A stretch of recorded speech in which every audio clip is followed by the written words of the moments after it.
Mümtaz Türköner, donc dans la danger donc de l'idée de radicalisme du coup d'État du 28 février 1997. Concernant le sujet, donc, pour cette raison, il est possible qu'on ne peut pas trouver cela donc, dans l'écrit de la Turquie.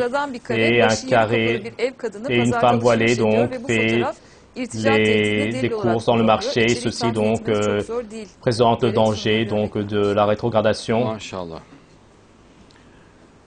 C'est-à-dire, donc, il dit qu'il n'y a pas donc, de radicalisme, même dans le monde, ni dans le Pakistan, ni dans l'Inde, dans aucun endroit. C'est-à-dire, donc, tout est ensoleillé, et il n'y a pas non plus le danger du communisme, du darwinisme, du matérialisme. Mais alors, pourquoi est-ce que le monde est dans la misère? Et donc, alors, l'antéchrist n'est pas sorti non plus, il n'y a rien du tout. Et il n'y a que le problème kurde, selon M. Turköner, et une fois qu'il a réglé cela, tout est propre. Et est-ce qu'il n'y aurait-il pas de radicalisme, de fanatisme? Et la raison pour laquelle le monde islamique est dévasté, donc, c'est le fanatisme.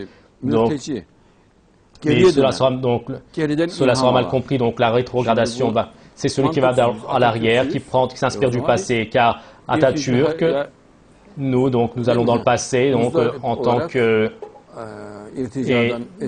nous sommes influencés donc, par le passé, nous sommes dans la rétrogradation de cette mentalité. Non, cela n'ira pas ainsi.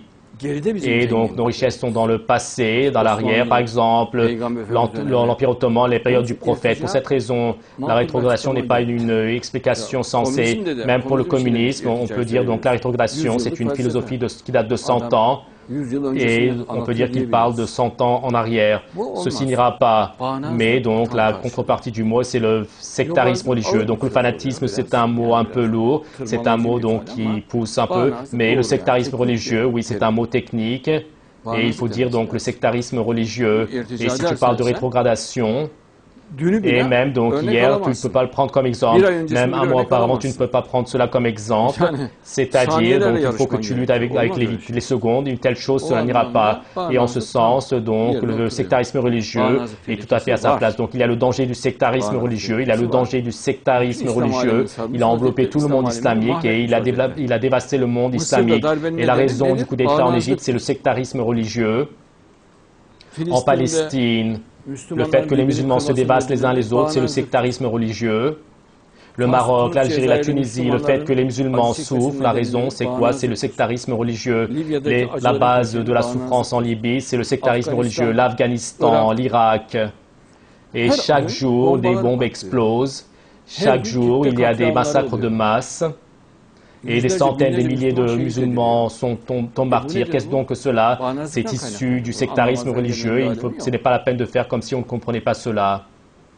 Soit c'est la terreur communiste, ou sinon la terreur du sectarisme religieux. De toute manière, les deux sont dans la même mentalité. Et c'est issu, donc, c'est à base du communisme. C'est parce que donc les secteurs religieux donc s'aspirent aux communistes qu'ils ont dans cette mentalité. C'est-à-dire donc sous l'identité des nouveaux musulmans de cette période, la plupart sont des admirateurs des communistes. Et dans toutes leurs expressions, le style communiste règne.